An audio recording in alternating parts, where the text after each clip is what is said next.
Hello, hi everyone. My name is Nur Indah binti Ari. Okay, today I will be presenting a review of the article titled The Use of Price Upgraders in Complement Sequences in Natural Conversation Between Young Adults in Dating Relationship. Okay, this article by Neil Korobos published in the Journal of Pragmatics in 2024.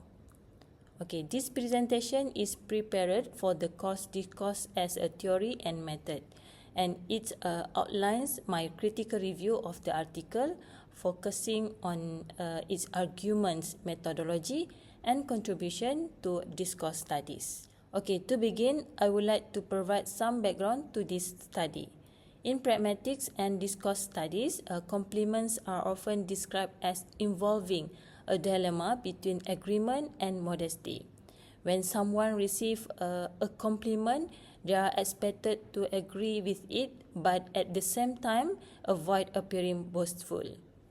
Most previous studies have a focus on common strategies such as downgrading or deflecting compliments. However, price upgraders, where speakers not only accept but enhance a compliment, have received far less attention. Therefore, the purpose of this review is to evaluate Korobos' argument, methods, and overall contribution to understanding compliments responses from a discourse analytic perspective. Okay, this article was written by Neil Korobos and focuses on young adult dating relationship.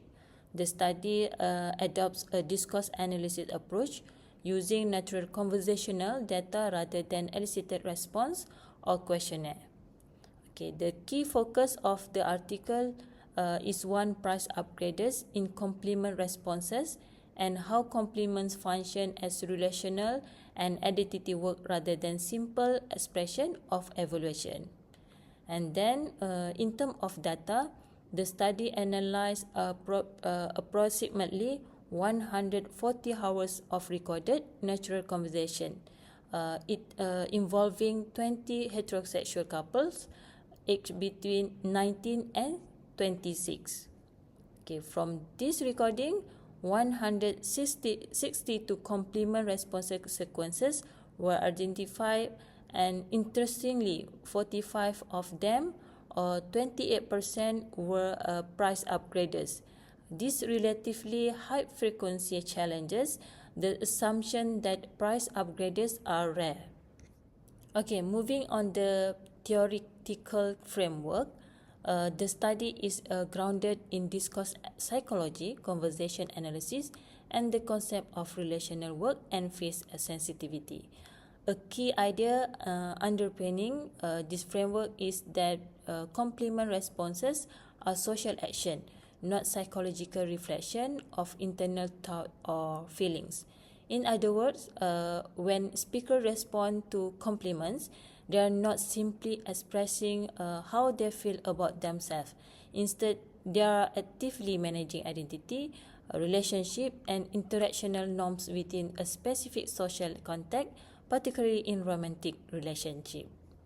Okay, one of the main findings of the study is the identification of three types of price upgraders. The first type involves absurd or exaggerated upgraders, where speakers respond to compliments in an over-the-top or playful manner. And the second type consists of tongue-in-cheek surprise or boasting, which appears arrogant on the surface but is mitigated through humor and irony. And the third type involves redefining the compliments on the recipient's own term, where the speaker accepts the compliment but reshape its meaning. An interesting point highlighted in the article is that price upgraders are often used playfully and ironically. They help to dilute the seriousness of compliments and function as rapport-building strategies, particularly in flirtatious and romantic contexts. Okay, in terms of critique, the article is largely convincing. One of its strengths lies in the use of authentic conversational data, which enhance the credibility of the analysis.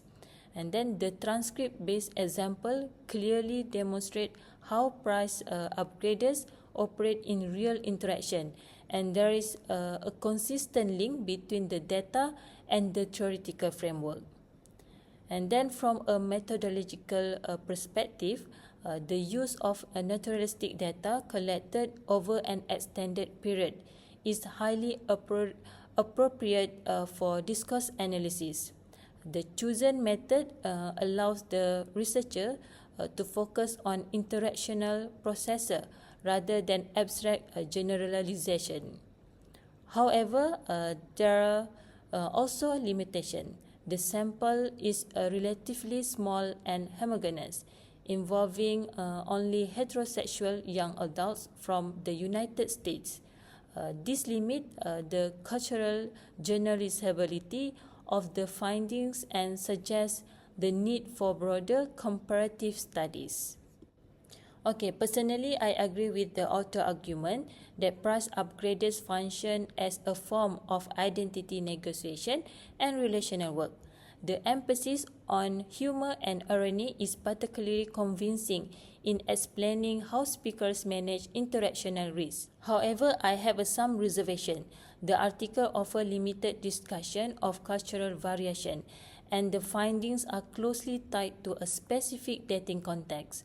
A more comparative or cross-culture analysis could strengthen the overall contribution of the study. Okay, overall, the article is cohesive and well-structured. There is a clear progression from theory to data, followed by analysis and discussion. The examples used are carefully selected and strongly support the author claims. And then this logical organization make the article easy to follow and strengthen its analytic coherence. Okay, in conclusion, this article demonstrates that price upgraders are complex relational tools rather than simple expression of agreement.